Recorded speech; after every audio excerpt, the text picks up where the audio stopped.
ఆంధ్ర రాష్ట్ర ప్రజలకు శుభాకాంక్షలు. అదేవిధంగా నా భారతదేశ ప్రజలందరికీ కూడా భారత స్వతంత్ర సమితి ఆధ్వర్యంలో శుభాకాంక్షలు.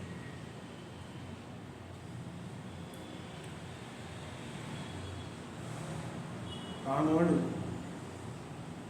రాజకీయ లబ్ధి కోసం పార్టీలన్నీ కలిసి వాళ్ళ లెక్కల అనుసారంగా రాష్ట్రాన్ని విభజిస్తే తర్వాత ఆంధ్రప్రదేశ్ రాష్ట్ర ప్రజలు దానికి ఒక గుణపాఠం చెప్పేలాగున 2 పర్యాయాలు ఎన్నికలు జరిగితే 2 పర్యాయాలు కూడా పూర్తి మెజారిటీని ఇవ్వడం జరిగింది. సమృద్ధిగా మెజారిటీని ఇవ్వడం జరిగింది. దీని అర్థం ఏంటంటే మరొకసారి ఇంకొక రాష్ట్రాన్ని విభజించకుండా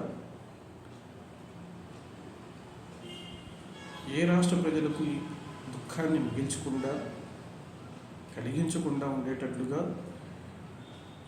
ఒక గుణపాఠాన్ని నేర్పిస్తారనే ఉద్దేశంతో ఆంధ్ర రాష్ట్ర ప్రజలు సమృద్ధిగా పూర్తి మెజారిటీని ఇవ్వడం జరిగింది.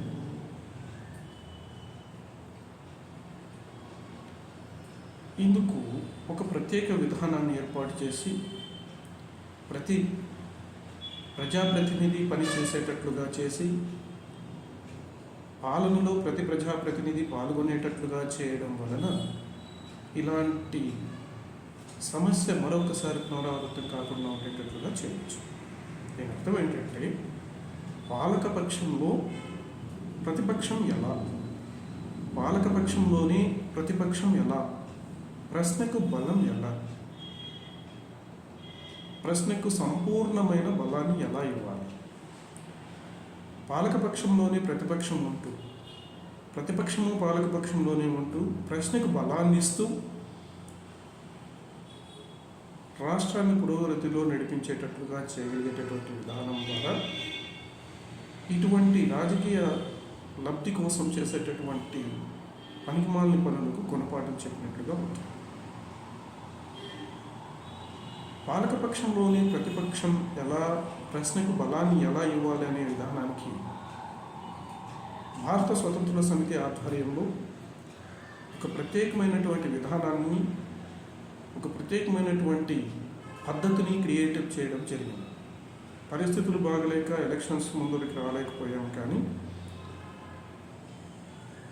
కానీ దీన్ని ఇంతటితో ఆపకుండా ఖచ్చితంగా ముందుకు తీసుకురావాలనే ఒక ఉద్దేశంతో పాలకపక్షంలోనే ప్రతిపక్షాన్ని ఎలా తయారు చేయాలనే విషయానికి మీకు త్వరలోనే క్లియర్గా ప్రతి విషయాన్ని క్షుణ్ణంగా వివరించేటట్లుగా చేస్తామని చెప్పి భారత స్వతంత్ర సమితి ఆధ్వర్యంలో మీకు తెలియజేస్తున్నాం. నెక్స్ట్ ఇంకోటి ఏంటంటే భారత స్వతంత్ర సమితి ఆధ్వర్యంలో ఇంకా చాలా ప్రోగ్రామ్స్ని చేయబోతున్నాం. ప్రతి ప్రోగ్రామ్స్లో కూడా చదువుకున్న ప్రతి ఒక్కరూ, తెలివైన ప్రతి ఒక్కరూ ముందుకు వచ్చి పాల్గొనాల్సిందిగా కోరుతున్నాం.